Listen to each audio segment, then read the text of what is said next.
When the sound on your speech processor isn't working, or your child isn't responding to sound in the usual way, there are a few simple checks you can run through before contacting the centre for some advice. It's also a good idea to be doing routine listening checks, and please look out for our video later on describing how to do these. You can then monitor the sound on the speech processors yourself and pick up any changes. There are three main parts to the external behind-the-ear processors. There's the battery, the coil lead and the processor itself.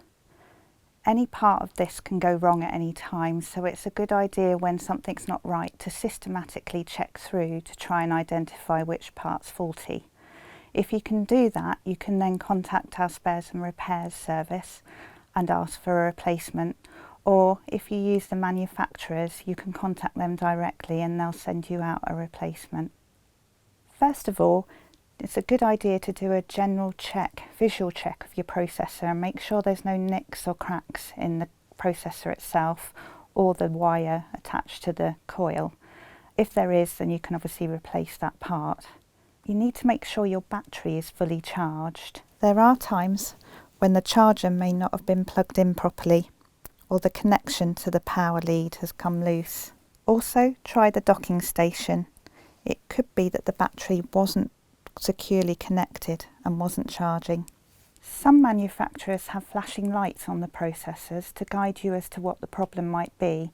For example, it might flash to tell you how much charge is left in the battery, or if there's a problem connecting the coil to the implant itself.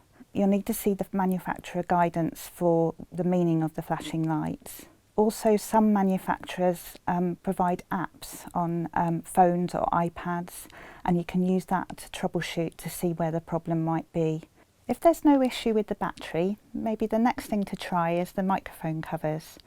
These are there to protect the microphone from dust and dirt, but it can sometimes get blocked. Manufacturers recommend that you replace these every 3 months, but it might be something you want to do if ever there's a problem.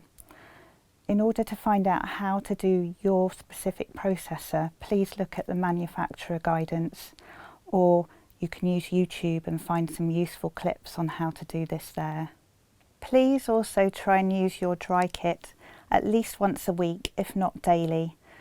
This is used so that any moisture can be absorbed from the rain or sweat, and to protect your microphone and the processor from any damage. Remember to remove the battery before you place your processor in the dry box.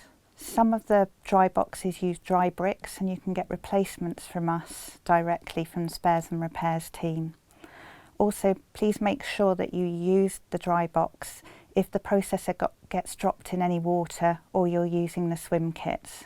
If the sound to your processor is unclear, muffled or crackly, a good thing to try is replacing the lead from the coil to the processor. This can sometimes be a weak point as it tends to get pulled or twisted a lot. You should have a spare lead in your kit that we issue you, but please do contact the spares and repairs team and we will always provide you with one so that you can have a replacement when necessary. If you're supporting a child in school and you don't have any spares, but the child has 2 implants, then you can use the lead from one side and swap it to the other to see if that's the part that actually solves the problem. You can then either let the parents know or contact the spares and repairs team directly. It is important to check the skin under the coil site on a regular basis to make sure that the skin isn't getting red or sore. If it is, then please do contact us because we may need to look at the magnet strength. If you've tried everything else and you still can't solve the issue, please contact us directly and our spares and repairs team will be happy to talk through problems with you and try and resolve them. It may be that they need to send you out a replacement processor in the post, or alternatively they might need to make you an appointment in clinic.